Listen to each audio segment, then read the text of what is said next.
Welcome students. Today I wish to discuss concepts pertaining to circular queues.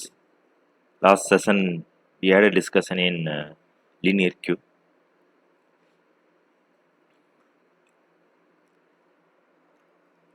Consider we have a linear queue that when a new item is inserted at the rear end, the pointer to rear moves upwards. That is, we are incrementing the rear value by 1. Similarly, when an item is deleted from the queue, the front end arrow moves downwards. That is, we are going to increment the counter by 1 when you delete the element into the queue. After a few insert and delete operations, the rear might reach the end of the queue. As you know, when rear reaches maximum size of the queue will be becoming full. And no more item can be inserted, although the item from the front of the queue have been deleted.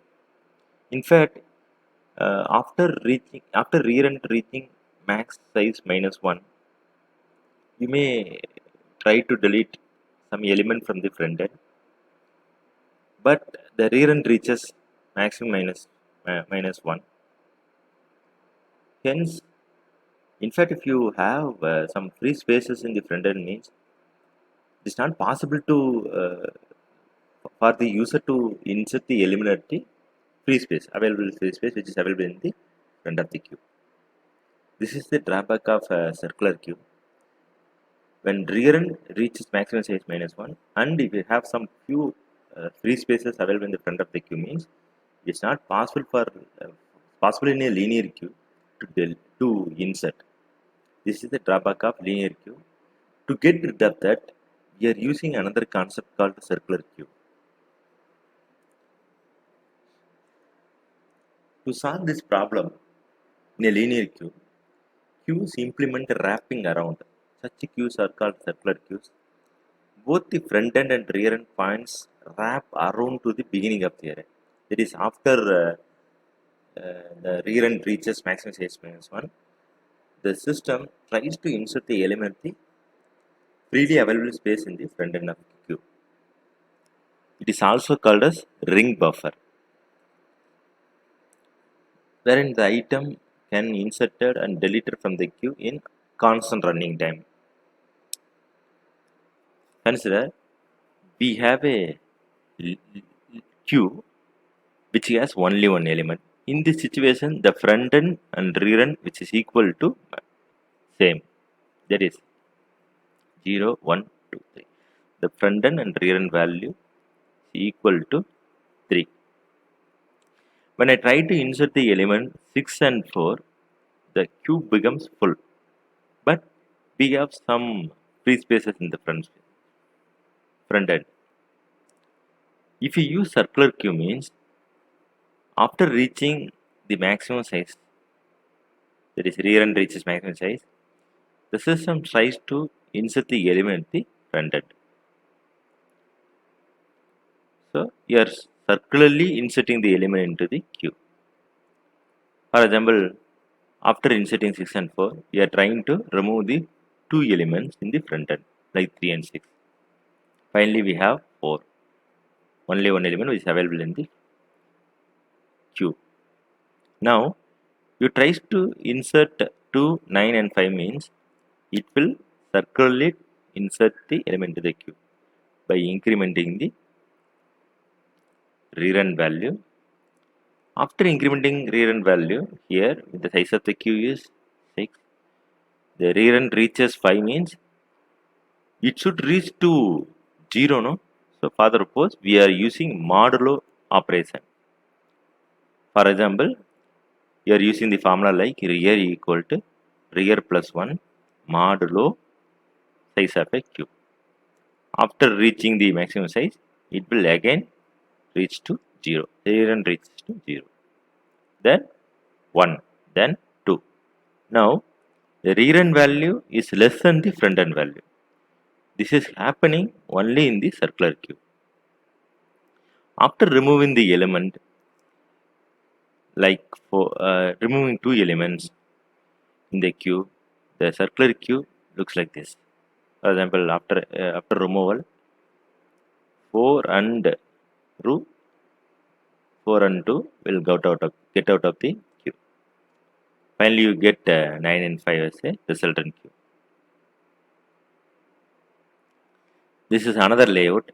In this situation, the queue is full. The total size of the queue is 8. The front end points to 0 and rear end points to 7. The total size of the queue is 8. After removing the values in the front end, 3 values in the front end, the queue is looking like this. It removes 22, 45, 15. Finally, it will be looking like this. Now, you are trying to insert the element. Okay. For a circular queue, when rear end reaches maximum size minus 1, it will circularly insert the element. For example, after inserting 5, we are having three free spaces here now. We are trying to insert 11 here and followed by 15, followed by 20. Okay, here you see many conditions for queue overflow and queue underflow. When rear end reaches maximum size minus 1, the queue may become full in linear queue. But in circular queue, we have another condition also to hold. When front end equal to rear end plus 1 means the queue will becomes full. See here, front end is 3 and rear end is 2. So extra condition for queue is full is when front end equal to rear end plus 1. That situation is called queue overflow. Okay. So in this way we can implement the queue. We are trying to circularly inserting element when rear end reaches the maximum size minus 1. Like this. We are wrapping around.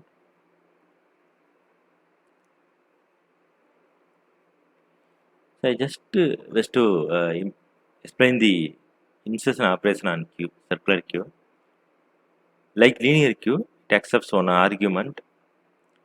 The condition for queue overflow is before inserting the element to queue, you have to check whether queue is full or not. The condition for queue overflow is when front end equal to 0 and rear end maximum size minus 1. We can say that queue is overflow. And also we have another condition when front end is equal to rear end plus 1, queue is full. I tell the example for this condition. Here in this situation, rear end reaches maximum size minus 1. After reaching maximum size 1, we are circularly inserting the element into the front end when you have free spaces like 11, 15, 20. After inserting that, the queue becomes full now. And this situation, front end is 1 greater than the rear end value. So the condition for queue overflow is front end equal to rear end plus 1. This condition also only I have included. Also included in the queue overflow condition. Otherwise, it is equal to linear queue only. And when you are trying to insert the element for the first time means you have to check whether front end equal to minus 1 and rear end equal to minus 1. When this condition holds, you have to set front end equal to rear end equal to 0. Otherwise, we can use the formula rear end equal to rear end plus 1 along with the modulo operator. In linear queue, we have only rear end equal to rear end plus 1. Here we are having rear end equal to rear end plus 1 modulo max. Because at some situation, when rear end reaches maximum size minus 1, we are trying to circularly inserting element into the queue. At this situation, the rear end value should be decremented to 0. For example, here rear end is value is 7. After reaching 7, if I try to insert the value into the queue means it should reach to 0.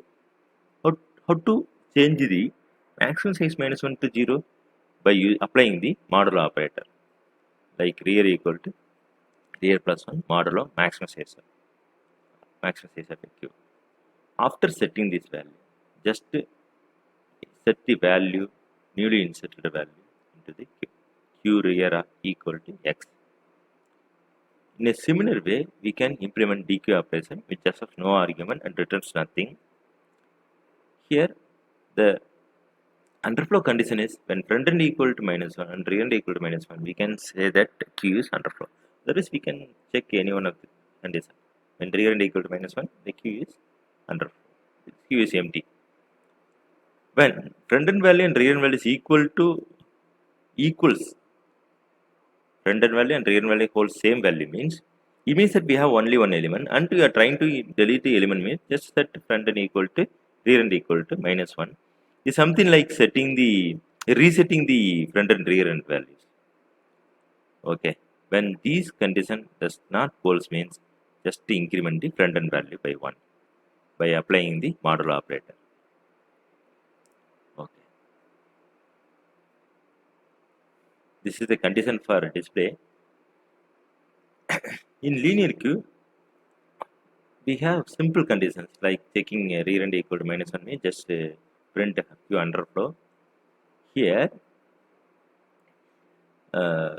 we use two conditions. When at some situation rear end may less than front end. Actually, in linear queue, rear end is always greater than front end. In circular queue, it may not hold. At particular point of time, rear end may less than front end. At this situation, you have to print the data which is ranging from front end to maximum size -1 by using the printf statement. After printing front end to maximum size -1, we have to print the remaining data which is available in the 0th position to rear end position. Okay, so you have to use two loops when rear end less than front end. Otherwise, we can print the data which is from front end to rear end. Okay, so I tell the condition for this situation. See here. Here, when you use linear queue logic means this data will not be printed in the order they inserted. For example, the system supposed to print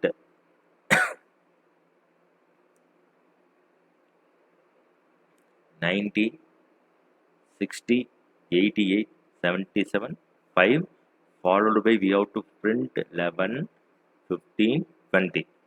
Okay, in this situation we have to print the data from front end to maximum size -1 by using one loop, and we have to print the data which is from 0 to rear by using the another for loop. See, in this situation happens only in the circular queue.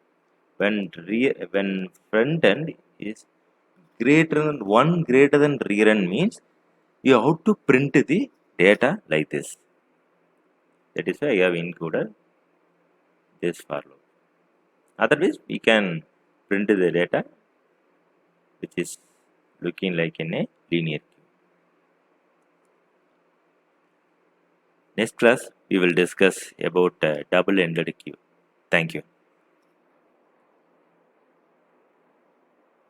I just wanted to show the demo for circular queue.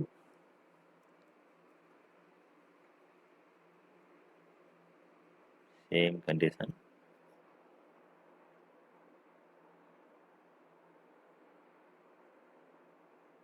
When we say queue is full, just if rear end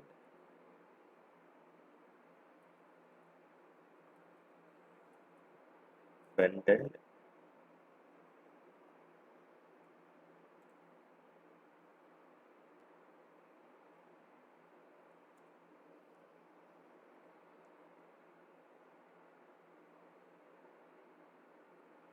equal to rear end plus 1 means we can say it is queue is full. We have another condition to hold and front end equal to 0 or here you have to give or either the case. Just enclose this operator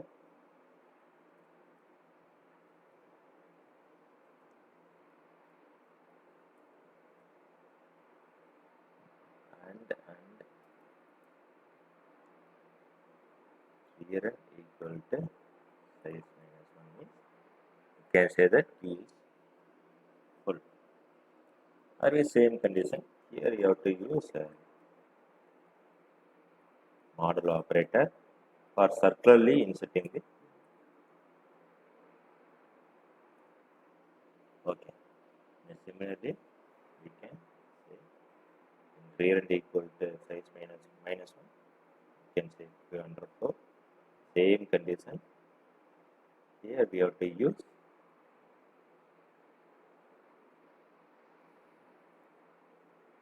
modulo operator. Same condition. Okay. I have changed the overflow condition and I have included modulo here. Here I have included the modulo condition in the DQ operation. In display, we have to check the condition here.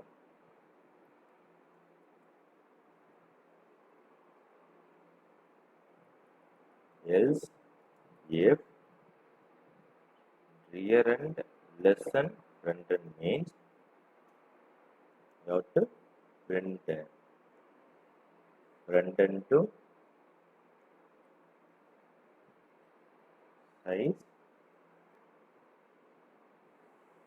followed by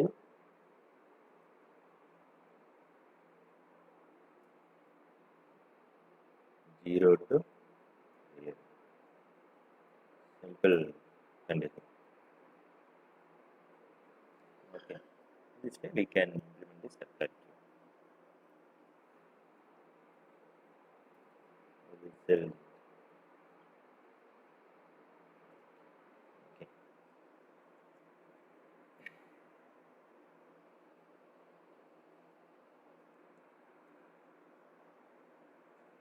Okay. Include W equal to here.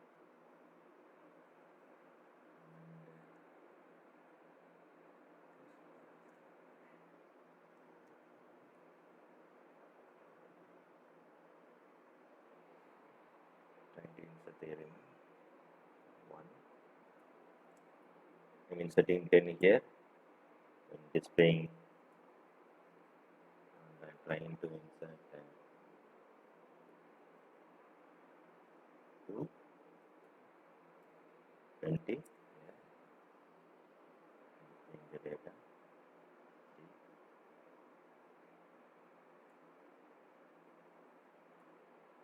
And I'm trying to insert 30. Displaying the data. I'm trying to DQ the element.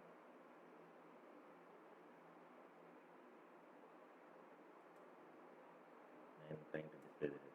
Same thing, similar to Unicorn. Here I demonstrate how circle queue works by setting the queue size to minimum. Okay. After inserting 5 elements, what will happen? Okay.